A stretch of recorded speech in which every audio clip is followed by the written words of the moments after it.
Welcome to Wealthion. I'm your host, Eric Chemi. Today, I am really thrilled because we've got a luminary in the macroeconomic community. Mohamed El-Erian joins me today on the show. Mohamed, thank you so much. I want to just bring you in right away before I try to go through all of your titles and everything that you've done so far. Thank you, Eric, and thanks for having me. So, I know you're the president of Queen's College at Cambridge. I know you're a senior economic advisor to Allianz, where you had been the CEO of PIMCO and the co-chief investment officer over there. You've written this book, Permacrisis, with Gordon Brown and Michael Spence. You're a columnist for the FT, for Bloomberg. You're on so many things. So I'm just trying to figure out, how are you managing your day? How are you managing your time? Because you've got 10 jobs all at the same time. How do you do that? So talking to you, I admire how you manage your day. So look, I'm very lucky because I'm able to structure my day. And I learned a trick when I was very young, which is let structure do the heavy lifting for you. So I structure my day, I structure my year in such a way that there are times when I'm concentrating on one thing, there are times when I'm concentrating on something else. And then during the holidays, it tends to be lots of the multitasking. So I use structure a lot of the time to do the heavy lifting. I like that, using structure to do heavy lifting. Because all of a sudden, when I look at your Twitter profile over the last couple of days, a lot of media appearances. So maybe there's a sense, do you go into sort of a media rabbit hole, and then maybe you go into a writing rabbit hole, and you stay focused on certain tasks depending on the season or the time of year it is? So the big secret about me is I'm inherently lazy. If you left me on my own, I would watch sports all day long. So again, the notion of using structure, I pre-commit to certain things. And I pre-commit to certain things as a way to keep me disciplined.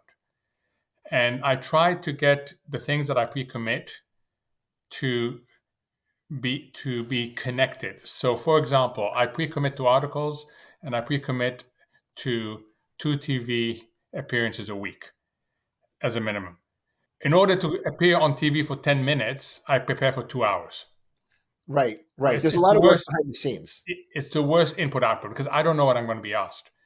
But because of that, I end up with material for my articles. So a lot of this stuff is all connected. There's a lot of cross-fertilization that goes on between what I do. And all that also helps me then think about the bigger issues when I sit on public boards or when I try to write a book. I'm curious, for someone in your position, you have access to anybody in the world that you want, right? I think about your book was written with a Nobel Prize winner and a Prime Minister of England, right? Most people don't have access to those kinds of individuals who have all that knowledge and all that wisdom. Do you feel like you're at this point where you can see the world differently? You see the markets differently than, let's say, an economics journalist or a normal person who's just working on Wall Street? Do you have certain access that changes your perspective from when you read something in the news? When you read the FT or you read Bloomberg, you read the Wall Street Journal, do you think, no, they don't get it because they're not in the room, they're not in the rooms that I'm in? No, not really. I tell you what really has influenced me. When I was 13 years old, I was living with my parents. My father was a diplomat. And he was stationed in France at the time, in Paris. And every day he would get 4 newspapers. And I remember him telling me that I should be reading all 4 newspapers. And I remember you should be reading all 4, that he should be reading all 4? I should be reading all 4. As a kid? Yeah. And I remember, first of all, the last thing I wanted to do is read 1 newspaper, let alone 4, as a 13-year-old. And I would say to my dad, well, okay, look, let's compromise. I'll read 1 newspaper, because after all, the news is the news. And the 4 newspapers we got covered the whole political spectrum, from left to right. And he said to me, the news may be the news, but the interpretation of the news is very different. And unless you can look at the same issue from different perspectives, you'll miss something. Then I came 5 years later to do my undergraduate degree here at Cambridge University. And the first year economics here, we were taught 4 different schools of thought. We were taught the traditional neoclassical economics that's taught all over the world. We were taught Marxist economics. We were taught Keynesian economics and what's called neo-Ricardian economics. And again, the message I came out with is be willing to have different approaches in your tool set and be willing to ask the question from different perspectives. And that is what has served me well, is that the ability to ask the question. So, for example, I'll give you the most recent example. The big controversy about whether inflation was transitory or not. If you had been trained simply as a neoclassical economist, you would have said it is transitory. If, however, you've been trained to look at a whole range of data, you've been trained to listen to earnings call, and you have a much more open mind, or you have much more cognitive diversity, then you start putting together a story that tells you at the end of the day, the economic models are wrong. There's a structural change going on that's not being captured. This is exactly what I was curious about, is that difference in thought process, because we've had so many conversations here on this channel and across the economic media spectrum about, are we in a recession or not, right? Are we in a strong environment, right? When you look at certain data points, it looks like, hey, we're great. Markets at all-time highs. Market sees bullishness ahead. Let's say focusing on the U.S., for example, but you could look at broadly at the world. But then there's a lot of other data points where you think, this doesn't add up, right? This doesn't make sense. And we know what those are. But it's hard to have conversations with people because some people are so firmly in the bearish camp, right? Hard landing, we're going to drop 40%. This is all falling apart. Just wait for everyone to get fired and you see it coming. And then this other camp, which is, no, everything is fine. The Fed has this under control. How do you deal with both sides of that issue? And what are you looking at to help you come up with an independent analysis of where you think the right answer is? So I think the most important issue is to realize that there's so many structural changes going on that you should not be held hostage by a certain view, that you should be willing to revisit your view in light of greater information. Put another way, if you think you're an MIT person, so let me put it in terms of distributions. Most of the world thinks in terms of normal distribution, a bell-shaped distribution, right, where there's a high likelihood of a certain outcome, the belly, and there are very thin tails.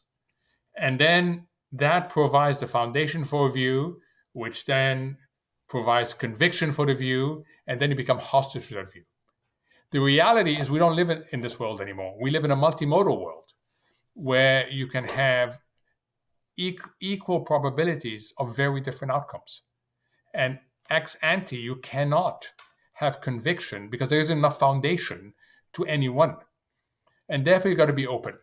The big lesson I learned on this was the weekend when Lehman Brothers went bankrupt. Right. We were sitting in the PIMCO investment committee room, and we had 3 scenarios on the wall. And we had each voted on the likely probability of the scenarios. And I say this because the sort of conventional history, even though Bill Gross and I have said it's not the case, is that PIMCO predicted the global financial crisis because our clients, the vast majority of clients, made money during that period. And I say this because here's the reality, and I've repeated it over and over again because it has a very important lesson about what you asked me. We had an 85% probability attached to scenario A. And scenario A was Lehman would not fail, that we would witness the repeat of Bear Stearns 6 months earlier. 6 months earlier, Bear Stearns had run into trouble. JP Morgan came in. JP Morgan took over. There was no counterparty risk. And we knew that Lehman was in discussion with 2 banks. And we assumed that we would see a repeat of what happened 6 months earlier. We gave that an 85% probability. 12% was Lehman fails, but Lehman fails in an orderly fashion. Because no regulator in their right mind would let Lehman fail in a disorderly fashion, because that would paralyze the payments and settlement system, and that would bring the global economy to a halt. 3%, scenario C, was Lehman fails in a disorderly fashion. That's what actually happened.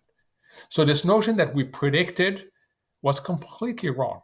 But we realized that we may be wrong. And for each scenario, we had who would do what when.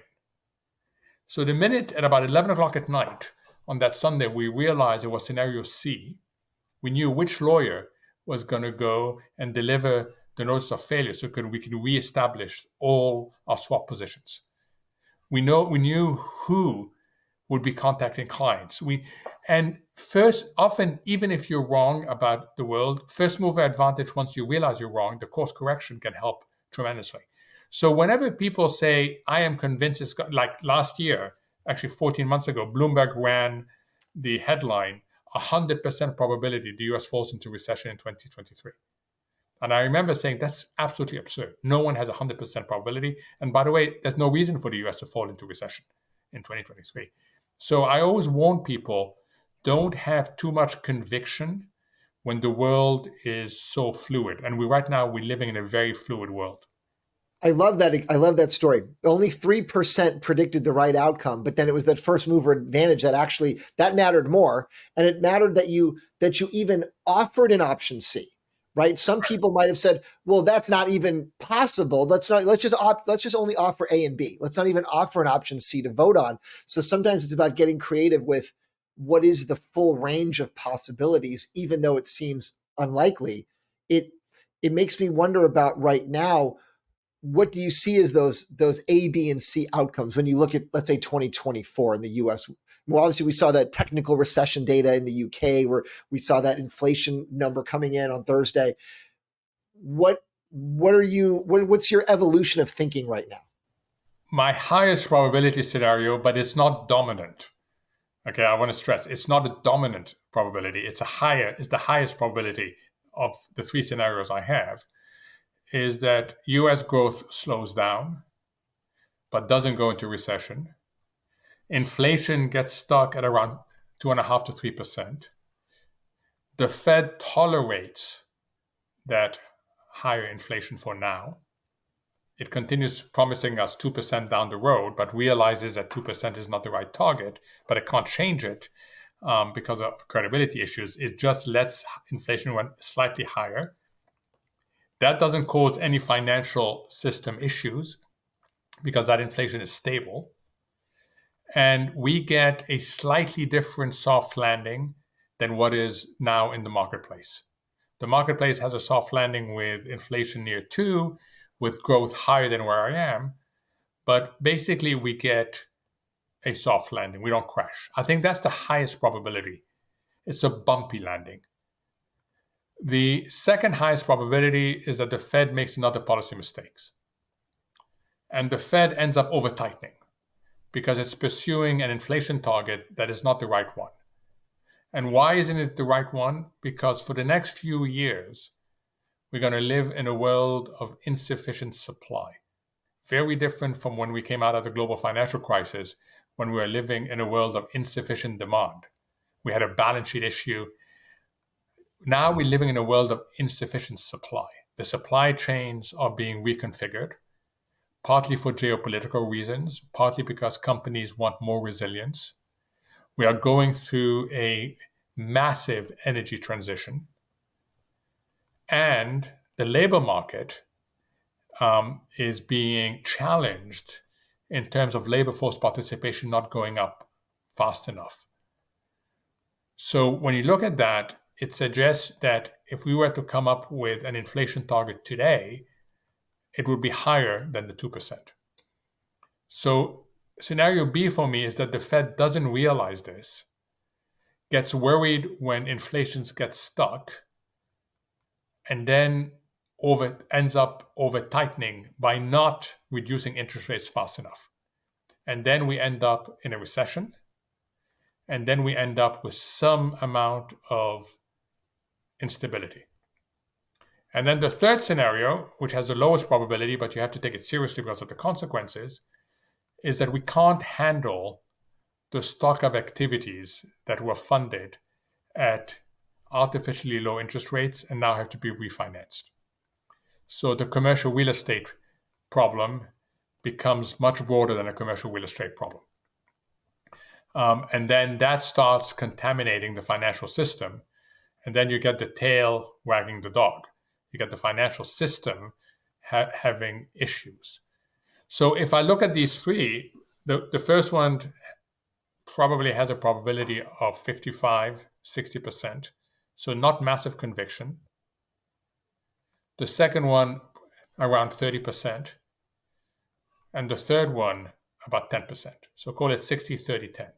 I like the way you break that down. And I think about in your scenario B, that policy mistake idea. And it goes back to the Lehman example. You maybe say, hey, that was a mistake, right? How do so many smart people who have been trained their whole lives and their careers to be in these positions, to make these decisions, how do they end up making these mistakes? Like, who is it that is, pounding the table on this is how we're going to do it, and it just turns out they're dead wrong? Are they just not?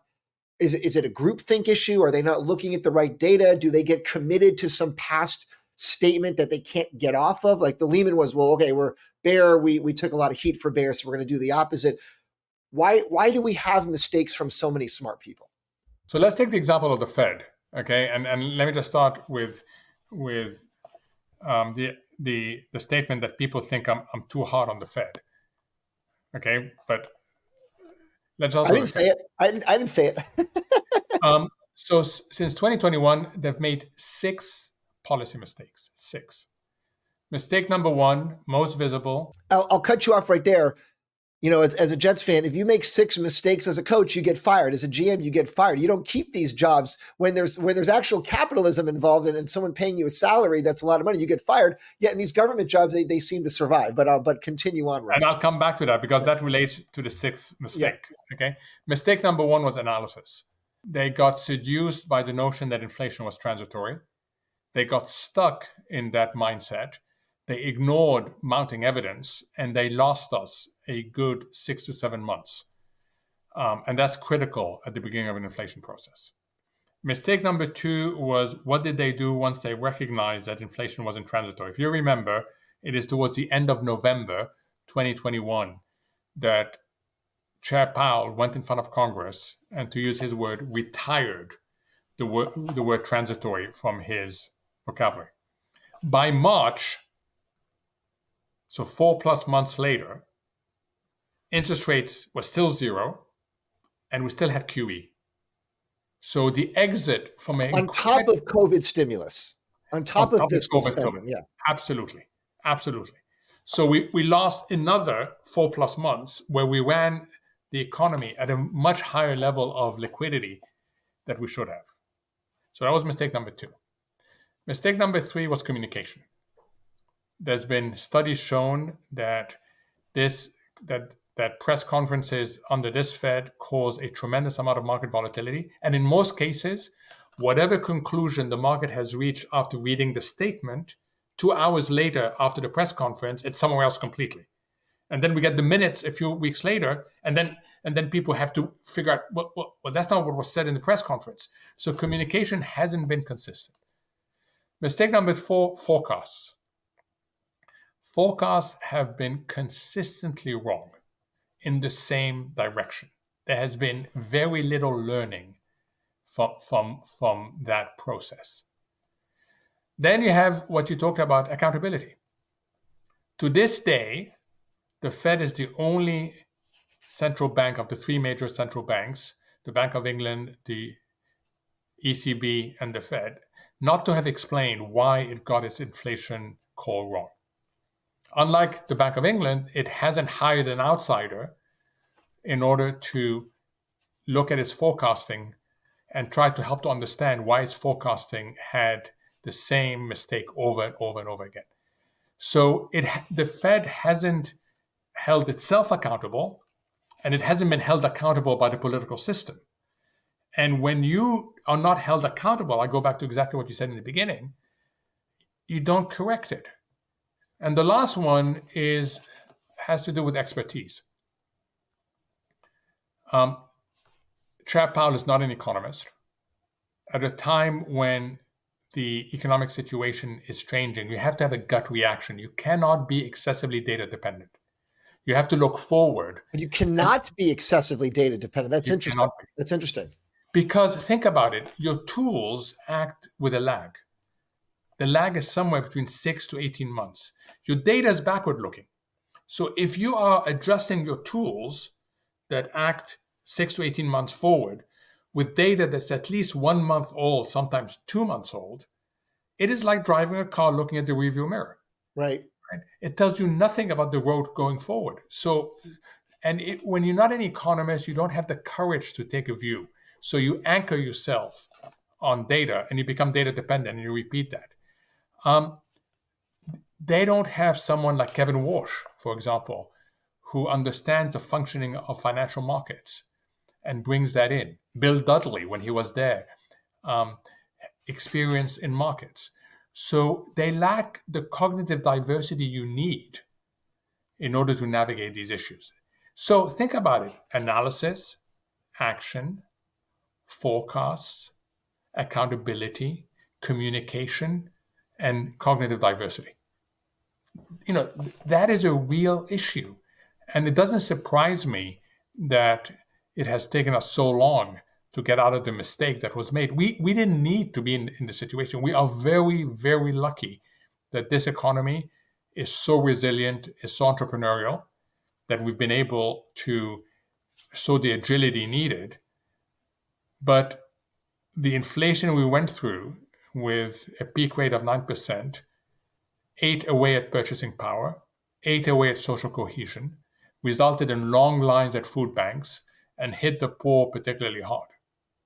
There's so much there. I'm looking at the clock. I'm like, oh, we might need to go for 2 hours to get into each of the mistakes. Because when you say cognitive diversity, then the question is, well, who put all these people in charge? Is there somebody else that made the mistake that put them all in? I think about your 4 newspaper example. I think about the 4 big economic schools of thought. Are we stuck in a situation here where everybody here has been chosen in a certain template, a certain format? They all think the same way. And so you're getting the same kinds of outcomes. And is that someone else's fault for picking all these people? So look at best practices. I mean, the good news is we have best practices. The Bank of England, for example, has 2 outside appointees to the equivalent of the FOMC. So they are external members. That's what they're called, the external members. They bring expertise. They bring a different viewpoint. And they are in the equivalent of the FOMC, which is called the MPC.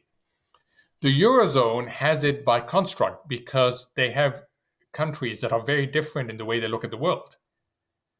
Think of Germany versus Italy. Think of, it's fundamentally different.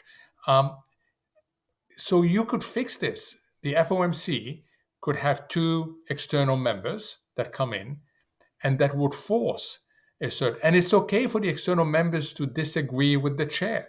The problem with the Fed is that no one wants to disagree with the chair. Look at the Bank of England. The last vote was 2 people voting for hiking, 6 people voting to stay where they are, 1 person voting to cut. When have we had a range of views expressed in the FOMC? We haven't, because at the end of the day, the pressure on you to simply align with what the chair says is absolutely enormous.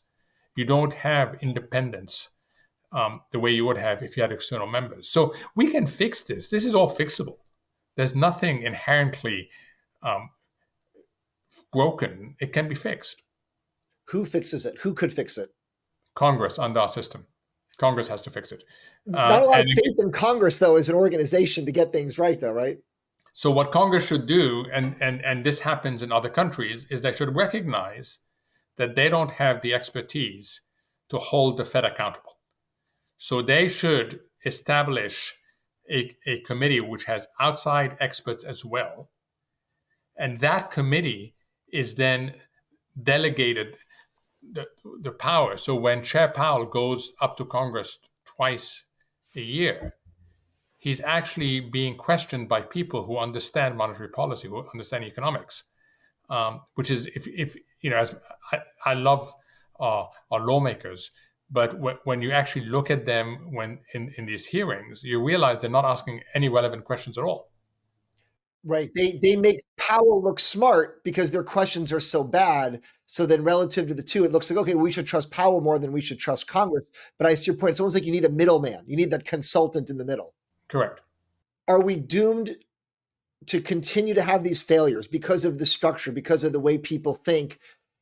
And you've seen a lot of countries, in the emerging markets where maybe they seemed fine and then all of a sudden everything imploded. Is the U.S. at risk of something like this, of a Lehman type of scenario, or of a transitory mistake? If all these conditions are, let's say, currently permanent, right, for these mistakes and the people making them, does that maybe increase that 30% likelihood of a mistake? Because they have a track record of mistakes, right? How should a normal investor, how well should they sleep at night when they hear you put these red flags out? So you referred to this book that I co-authored with Michael Spence, Gordon Brown, and Reed Little. Let me explain. Michael, Gordon, and I got together during lockdown on Zoom every week. And, we knew each other beforehand. We thought it'd be interesting to have a Zoom call. Mike Spence brought incredible economic expertise. Gordon brought incredible policy expertise. And I was the one who circulated the Zoom link. So we would meet every week. And I must tell you, and then we continued after lockdown. We continued. And for the first year, it was the most depressing calls of all. Depressing call. Oh my God, it was so depressing. We all have kids. We all worried about the future. We would see that the way people were managing economies during lockdown, they never thought, how would we emerge from lockdown? There was an assumption that an economy is like a light switch. You turn it off, you turn it back on, the light comes on. There was no recognition that containers would be in the wrong place, that you simply can't restart. Then when the vaccine was discovered, we realized how badly distributed it was going to be and how we would end up importing new variants from India, from South Africa. So we went through problem after problem. And then there was this one moment, I remember it clearly, when someone said, you know what, if you look at everything that depressed us, there's three common elements. And there was an oh, what moment.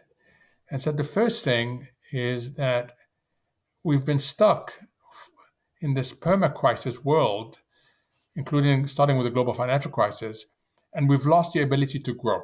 We can't grow in an inclusive manner, we can't grow in a durable manner, and we cannot grow in a manner that respects our planet.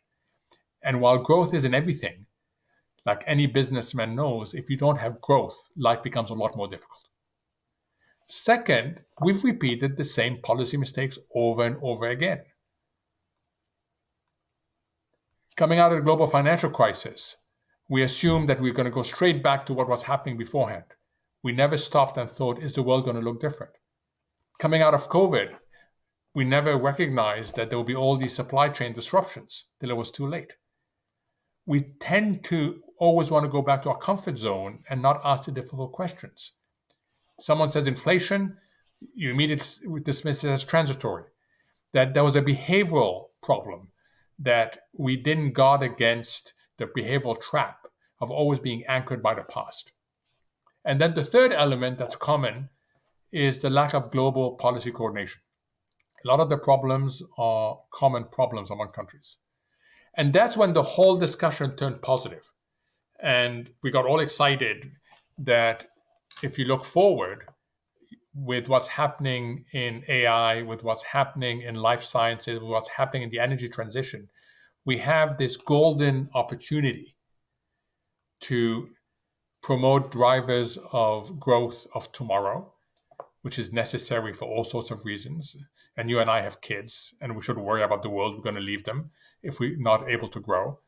We should have learned a lot from our policy mistakes. There's actually good practices around the world that can be adopted.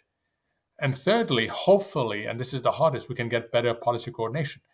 So I say this because there are common problems to the issue. There are common causes to the issues we've been facing over and over again. So I go back, as an investor, you've got to ask your question, how much of the following three things do I have in my investment approach? One is resilience. Can I afford my mistakes? In a world that's really fluid, I'm likely to make a mistake. But can I afford it? Can I jump back up quickly? And that has a lot to do with risk management, with all sorts of things. But you have to stress resilience. The second is agility. Can I move quickly enough when I see things starting to go one way or the other? And the third one is optionality. Do I build enough intellectual optionality, enough portfolio optionality to be able to change my mind, because the world is evolving in a way that can go either this way or this way. We can have peace in the Middle East, or we can have an escalation that drives oil prices up to 100, 150. We can have more problems between China and the US that breaks the multilateral system, tariffs, sanctions, everything else, or we can have coexistence. These are very different things. These are very binary outcomes. So you've got to have this combination of resilience, optionality, and agility when you are managing portfolios, when you're managing a household, and when you're managing an economy. You and Kelly are amazing. You have 5 kids. You have to have all 5. You have to have resilience because it's exhausting. You have to have an open mind as to, is a kid sick, is a kid not sick, etc. And then you have to have agility. You have to be able to go to CVS quickly to get whatever you need, right? But it's funny because you're talking about it, all these layers that you need. I'm thinking about it both from a, let's say, government policy point of view, but also a household policy point of view. When you think about how much should you be invested in equities versus bonds versus having cash versus real estate versus commodities. And I like the way you said it. You need to give yourself the room to make a mistake. I think that was a great way of summarizing it. You're going to make mistakes, but you got to have room for making mistakes. So you don't put 100% of your money into one investment, right? Okay, I'm going all in on gold or crypto or bonds or equities.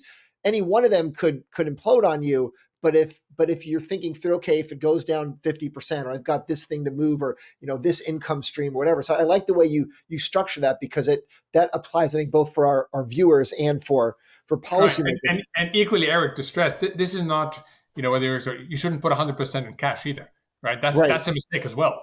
Right. That's 100% a mistake. Yeah, because I think about all the negatives that people have said over the last couple of years. If you didn't invest in equities because you were so scared, S&P's at 5,000. You missed a massive move. Just in the last 6 months, it's up 20%. So it's hard to balance the negatives that we know, the policy mistakes that we know, and yet, boom, 20% in 6 months. If you sat on the sidelines, you didn't get it. Correct. Absolutely right. What do you think, before we go in the next couple of minutes, a lot of people that, we hear from, they're really concerned about this federal debt, this deficit, this trillions of dollars. It keeps on growing. There almost seems to be no way of turning it around. And they think maybe not in your lifetime and mine, but maybe for my kids, do we look like an emerging market? Do they have to default? Do they have to massively hyperinflate? What do you see? Because you've worked with countries where this became an actual problem and it really affected people's lives. Yeah, we're very far away from becoming an emerging market. And there's 2 reasons for that. One is ultimately a lot of these issues solve in relative terms, not in absolute terms. And we are much better than many other parts of the world. The image we used to use at PIMCO, because it's very tempting to say, oh no, the US has high debt, I don't want to invest there. But relative to other countries, actually, the US will attract money because it's at least growing. We used to call it the cleanest dirty shirt. And the image is that you are on a business trip, you just want carry-on, you've packed for that business trip exactly, and then a snowstorm hits, and you're stuck one extra day. You can't get anything washed. What are you going to do? You're going to go and wear your cleanest dirty shirt. So the US will win the relative game for a very long time. An emerging market doesn't win the relative game. So that's the first reason why we're not an emerging market. The other reason is there's 4 ways to deal with excessive debt, 1 good way and 3 bad ways. And we have a chance at the good way. In fact, we are best placed among most economies. The best way is to grow out of your debt. You have too high a balance on your credit card. If you can get a second job, you can maintain your standard of living and pay off your debt. The US has an ability to grow that other countries do not. We're talking on a day when the UK entered into a technical recession, Japan entered into a technical recession, Germany is basically in a recession. And for the 2 quarters that judged the technical recession for other countries, we grew almost by 5% and then by 3.3%. So we have the ability to grow out of our debt issues. So I don't think we'll ever become an EM, an emerging market. But I do think that if we're not careful, the stock of debt is going to start reducing our ability to grow. It's going to be a heavy, heavy weight on our ability to grow. So we need more fiscal discipline. Absolutely, we need more fiscal discipline. Do you worry that higher taxes, though, and let's say higher policy rates, those are going to kill the ability to grow, kill entrepreneurial spirit, and eliminate one of those two levers that you talk about? I do, but I don't think we're there yet. I think we have enough time to adjust without a massive increase in taxes. And we have time. But the trouble is if we wait, and as parents, I often apologize to my daughters. I say, I'm really sorry. Let me tell you, and I'm much older than you are, Eric. Let me tell you what my generation is leaving you with. An economy that doesn't grow inclusively enough. So massive inequality. We haven't respected our planet, and we're leaving you with a lot of debt. But the good news... Great job. Yeah. No wonder I'm a New York Jets supporter. Okay? But that's the bad news. The good news is you have really powerful tools, which we never had. So if you deploy those tools, you can actually deal with the big stock of problems we're leaving you. It reminds me of someone that comes and knocks down your house and says, but I've got the best hammers you've ever seen. The house doesn't work, but these are the best tools ever. Go for it. I'm out, but you can figure it out. And then lastly, before we go, because our Wealthion owner, Stephen Feldman, is also a Jets fan. So you two have that in common. What's your analysis of the year? You talk about multimodal outcomes. No one predicted Aaron Rodgers would play 4 plays and be out for the season. That's an example of like the 3% Lehman situation. You got to be prepared for that. They didn't have the backup QB. The season imploded. What do you forecast, this upcoming season? So I think there's a lot of good in the Jets. There really is a lot of good. And the defense is incredible. Our running backs are incredible. We just need a stable, good quarterback. And we haven't been able to. I was actually, I got criticized for this when there was lots of rumors about Aaron Rodgers coming to the Jets. I said, that's a terrible idea. Terrible idea. He's going to play a couple of years. We're going to reorient the whole team. And then after a couple of years, he will retire, rightly so. And then we will be left with a system that no longer works. And I was taken aside by someone in the Jets organization and said, you don't understand. We really need to get to a Super Bowl, right? So we went for the short-term solution, but I never imagined it would be 4 snaps. And I really feel sorry for the guy. I mean, it was awful. I remember when that game, it was horrible. It was like a nightmare. And yet they won that game, surprisingly, somehow. You must be making a lot of friends then between your comments about the Fed, your comments about Jets management. I'll end on this. Do you find it awkward where you have to say your beliefs publicly about all these different issues and then know that there's someone on the other side of that maybe is your colleague or a mutual friend or a former friend? How do you handle that? So people know that I don't have any political aspiration. I don't have any career aspirations, right? That they know that I think of myself as an apolitical technocrat who will share ideas with a view to getting to better outcomes, right? And I say the same thing in closed meetings. I don't hesitate. I'll tell you what I think, and just be sure I don't want your job. Okay, I don't want. I'm just telling you because I want you to succeed. Because we're parents. Ultimately, we all are in the same boat together, and I feel really strongly about this. Mohamed, I appreciate the time. Thank you so much for joining me, and good luck with everything. And we'll talk to you soon. Thank you so much. Thanks for having me. Thank you so much to my guest, Mohamed El-Erian, for sharing his thoughts here on Wealthion. Of course, for more information, go to wealthion.com. You can see all of our episodes there. You can connect with Anthony Scaramucci's show, put your questions in for that. You can also connect with our financial advisors that we've got relationships with. If you're looking to figure out what to do with your investments, your family's finances, your future, There's no obligation. There's no cost for that. That's all at wealthion.com. And of course, if you like this episode, please like it, share it, comment, subscribe to the channel, let other people know. That's how we get more of this content out there for all of you to enjoy, watch, listen, and learn. Thanks so much for watching this episode. I'm Eric Chemi. We'll see you next time.